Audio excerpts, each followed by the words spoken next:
Hey YouTube, super exciting day today. Happy New Year. We are doing our annual skincare update. Last April, I tried CeraVe Salicylic Acid Cleanser, a couple different oil cleanses, and they broke me out. So we are back to the Cetaphil Tried and True Gentle Skincare Cleanser. This is what I originally started with a couple years ago, and this is probably what I will be using moving forward. After washing my face in the morning, I like to use an active, currently this Timeless Vitamin C. For the majority of last year, I was using Costa Baja Azelaic Acid for this hyperpigmentation dark spots. I didn't see a noticeable difference or improvement, so trying this one now, maybe a little bit later this year, I might try a different acid. Last thing to go on my face in the morning is sunscreen. This is currently the Holy Grail winner. Made a video on this with Skin Aqua in November. In May, I did Ulta MD, Kiss Me, and D'Alba. In June, I did Round Lab American versus Korean version. I'm starting to notice a lot of the Asian sunscreens will say broad spectrum. I avoid those at all costs because that means broad spectrum, American formulation, heavy, greasy, oily, uncomfortable. Most Japanese and Korean sunscreens that I've tried that does not have the broad spectrum original formulation from Asia all feel great, smell great, goes on quickly and smooth, doesn't feel like I'm wearing sunscreen.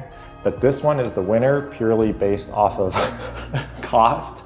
It's the least expensive. I will probably be regularly using this moving forward.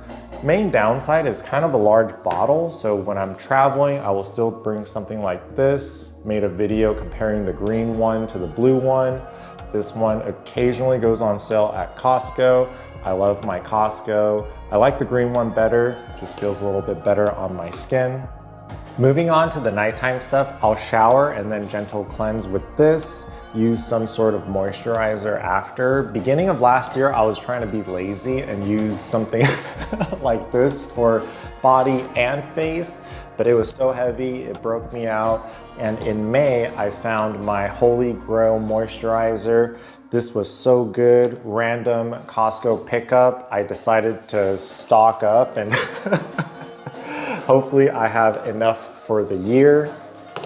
The Retinoid depends on when I shave. So currently shave, mix in some Adapalene with the moisturizer. Next day, no shaving, do the matte hippie and then the moisturizer on top. Third day, no Adapalene, no Retinoid. Give the skin a break. But occasionally, if it does get dry, I will do a little more moisturizer before bed. If we're up in the mountains skiing, this is a random Costco pickup.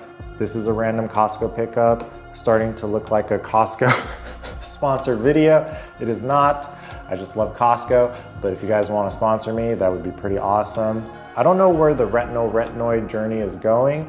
I think once I start running out of this, I will do the Adapalene every other day. Maybe every day if my skin can handle it.